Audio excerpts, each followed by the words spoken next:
Nasionalisme ialah suatu paham yang menganggap bahwa kesetiaan tertinggi atas setiap pribadi harus diserahkan kepada negara kebangsaannya. Tetapi nasionalisme menurut filsuf Prancis Ernest Renan menyatakan, nasionalisme merupakan kesadaran untuk bersatu tanpa paksaan yang dituntut oleh obsesi mewujudkan sebuah kepentingan kolektif yang dianggap luhur, yang pada akhirnya menciptakan sebuah identitas nasional atau identitas sebuah bangsa.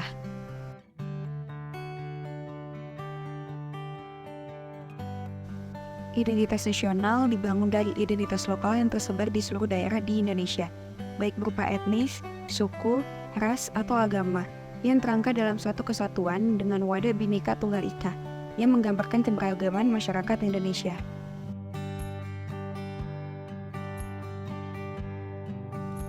Agama adalah salah satu reproduksi kebudayaan yang merupakan salah satu unsur penting dalam mendorong terbentuknya identitas nasional selain dari etnisitas, teritorial, bahasa, agama, dan sejenisnya.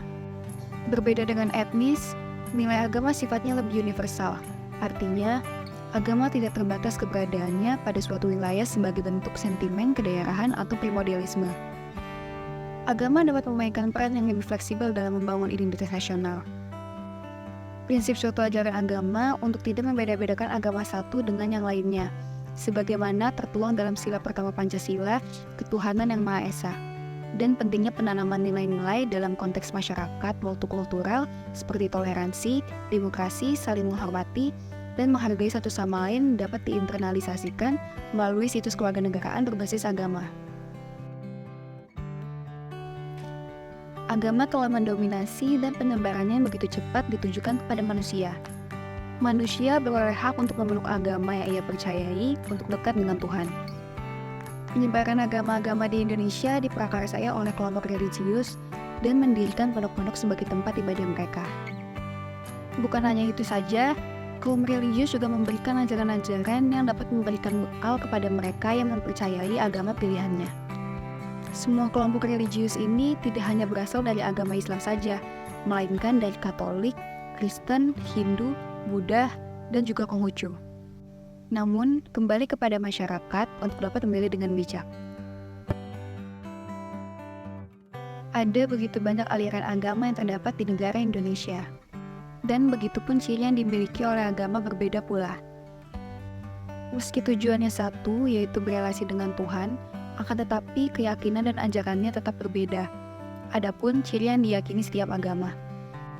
Yang pertama, agama Islam meyakini tauhid, taat, dan baro'ah atau berlepas diri. Yang kedua, agama Kristen meyakini cinta kasih sebagai inti hidup.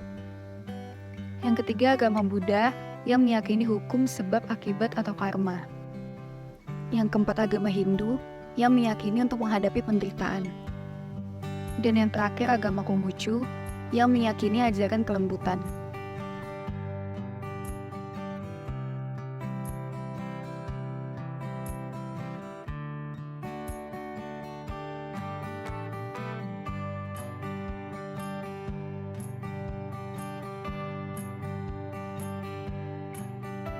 Karena keberagaman agama yang ada di Indonesia bisa menimbulkan konflik antar umat beragama, biasanya konflik tersebut disebabkan oleh beberapa faktor, seperti agama, faktor ekonomi, politik, maupun sosial.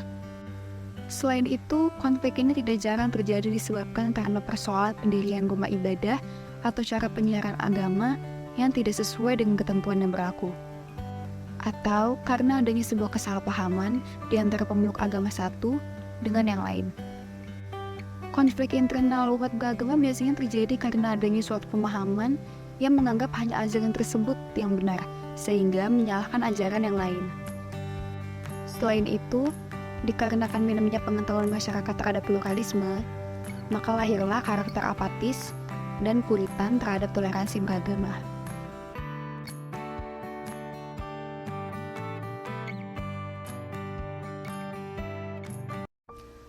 Paham pluralisme sendiri mempunyai arti secara umum yang berarti sebuah paham yang menghargai adanya perbedaan di tengah kehidupan masyarakat dan mengizinkan kelompok berbeda itu tetap menjaga budayanya sebagai ciri khas.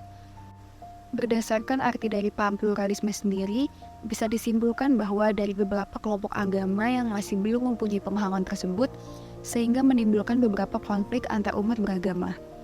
Dari yang sudah kita lihat, dapat ditemukan beberapa solusi agar terciptanya kerukunan antara umat beragama dengan cara melakukan dialog antar agama.